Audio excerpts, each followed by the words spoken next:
is the North End. This is the North End. Okay, Luke from the North End channel here on YouTube. If you're not following us, please do follow us, because we kind of know what we're talking about. Not all the time, but now and again. Coming from a very rainy Huntsville, Ontario. So big shout to all my fellow Canadians. Obviously, I have a weird accent, but don't worry about that. We're going to have a quick chat about the breaking news out of Aston Villa today. Christian Purslow, current or now former CEO, has stepped down or has left his position, his role.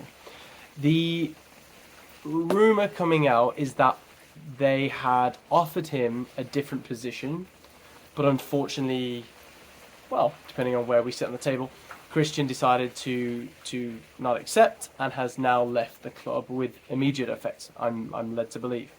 So I want to have a little kind of debrief on this and just kind of go through some of the points. So Christian was brought in, or Mr. Purslow was brought in, I should say, in 2018. He was brought in to kind of steady the ship,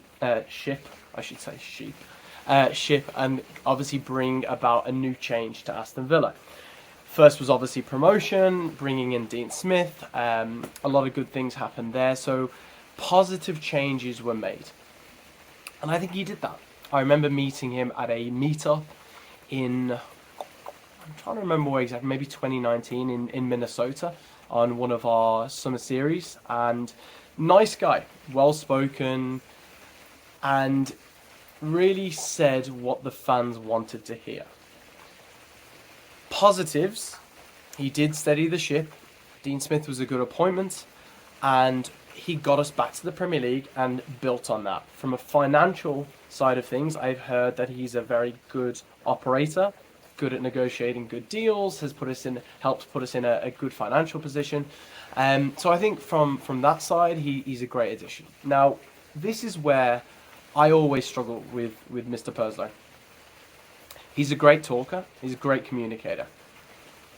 I used to get paid to host events, right? And sometimes with people that are great communicators, myself included, sometimes when you pull back the curtains and you kind of try and see what is actually happening behind closed doors, it's not always great.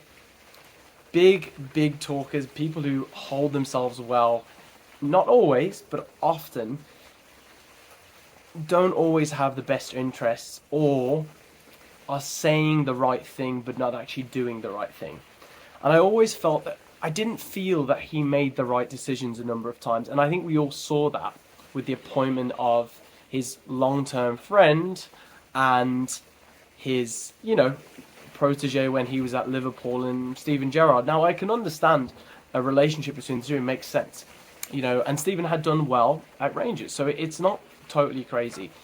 But when we look at what happened and how Gerrard came in and how he tried to stamp authority and the damage he did in such a short period of time, that could have undone all the work that had been positive. All the positive stuff that Christian had put together could have been stripped away. So I think it's important to remember this as we move forward. With this in mind, I'm kind of glad, and I'm not surprised in the slightest. There is a whole new direction happening at Aston Villa. We are seeing, the director of football now over at Sevilla apparently is agreed. He's going to move. There is now remuneration, like a slight buyout of his contract. So that's, I think, being negotiated. But this is a new look Aston Villa. And it is all being centered around Unai Emery, which absolutely, as a Villa fan, as someone that's following this and commenting on this news, it has to. Like, we've seen what this man can do. This wasn't a fluke. He is a genius. He knows, and we're so lucky to have this guy. And the fact that he slipped under the radar and ended up at Aston Villa, great. Let's run with it. Give him all the control. Well, not all the control, but give him a lot more that he can run with, and let him build on this. And I think this is a really good move by is it NSWE? Yeah, that's the two, to kind of solidify their ambitions for Aston Villa. So I think it's a tip of the hat to Christian for the things he did.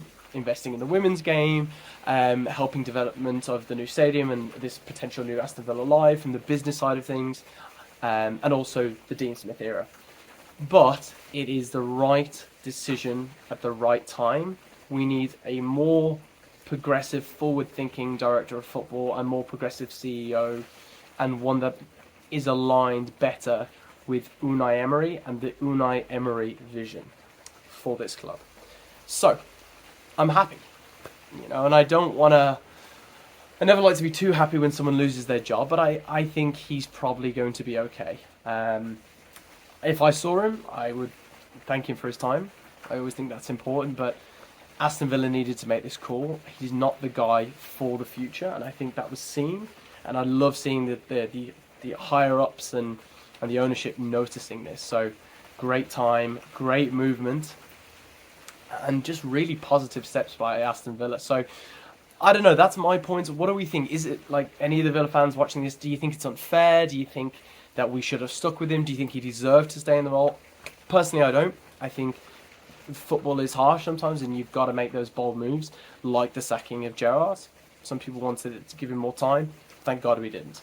So I think Christian's had his time. He's done what he needed to do. Now we're moving on to the future. Let us know, please. Like, comment, all that stuff, and let us know. We try and respond to every comment that comes in, and we'll try and feature you in the videos and stuff going forward. So if there's any great comment, we'll be sure to throw that up in the next one. Okay, Luke the Duke reporting for the North End YouTube channel, where all stuff Premier League and some stuff football is talked about as well. Make sure you like and subscribe, and we will see you again soon. Thank you. This is the North End. This is the North End.